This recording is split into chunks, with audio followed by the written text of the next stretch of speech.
معزز ناظرین، سب سے پہلے مہمان نوازی کی سنت کو جاری کرنے والے اور اس ریت کو قائم کرنے والے حضرت ابراہیم علیہ السلام ہیں، جیسا کہ حضرت ابو ہریرہ رضی اللہ تعالی عنہ سے روایت ہے کہ رسول اللہ صلی اللہ علیہ وسلم نے ارشاد فرمایا، ان اول من ضیف الضیف ابراہیم، کہ جس نے سب سے پہلے مہمان نوازی کی وہ حضرت ابراہیم علیہ السلام ہیں۔ حضرات محترم، حضرت ابراہیم علیہ السلام بڑے مہمان نواز تھے اور مہمانوں کے ساتھ کھانا کھاتے تھے۔ جس دن کوئی مہمان نہ آتا آپ کھانا نہیں کھاتے تھے اور آپ کی طبیعت بے چین ہو جایا کرتی تھی۔ جب تک مہمان نہ آتا آپ خود بھی کھانا نہیں کھاتے تھے، حتیٰ کہ ایک دن ایسا بھی آیا کہ جب آپ کے پاس 15 دن سے کوئی مہمان نہیں آیا تھا، بھوک کی شدت کی وجہ سے آپ کی طبیعت سخت ناساز تھی، اتنے میں اللہ رب العزت کے بھیجے ہوئے کچھ فرشتے آپ کے مہمان بن کر آئے۔ ابراہیم علیہ السلام انہیں پہچان نہ سکے۔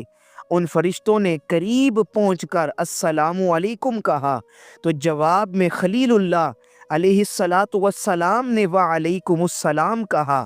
اور فرشتوں کو مہمان خانے میں بٹھایا، پھر ان کے لیے ایک موٹا تازہ بچڑا ذبح کرنے کا حکم دیا، پھر اسے تیار کیا اور پکا کر ان کے سامنے پیش کیا۔ لیکن آپ نے دیکھا کہ وہ جو مہمان تھے وہ کھانے کی طرف ہاتھ نہیں بڑھا رہے تھے، تو آپ پریشان ہو گئے، کیونکہ یہ آپ کے زمانے کی ایک سنت تھی کہ اگر مہمان کھانے کی طرف ہاتھ نہ بڑھاتا تو میزبان سمجھ جاتا کہ مہمان کی نیت اور اس کا ارادہ ٹھیک نہیں ہے۔ تو آپ پریشان ہو گئے کہ یہ جو میرے مہمان ہیں یہ کھانا کیوں نہیں کھا رہے، کہیں ان کی نیت تو خراب نہیں، کہیں یہ کسی برے ارادے سے تو نہیں آئے۔ لیکن جب ان فرشتوں نے آپ کی پریشانی دیکھی تو کہنے لگے کہ آپ پریشان نہ ہوں، ہم اللہ رب العزت کے بھیجے ہوئے فرشتے ہیں اور آپ کو ایک بڑے ماہر، ایک بڑے علم والے اور ایک بڑے دانش والے بیٹے کی خوشخبری دینے آئے ہیں۔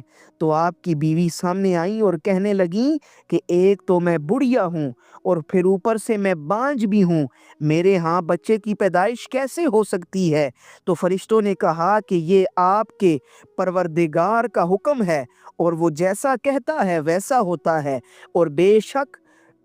آپ کا پروردگار حکیم بھی ہے اور علیم بھی ہے۔ چنانچہ اس بڑھاپے کی عمر میں حضرت ابراہیم علیہ السلام کے ہاں حضرت اسحاق علیہ السلام کی پیدائش ہوئی۔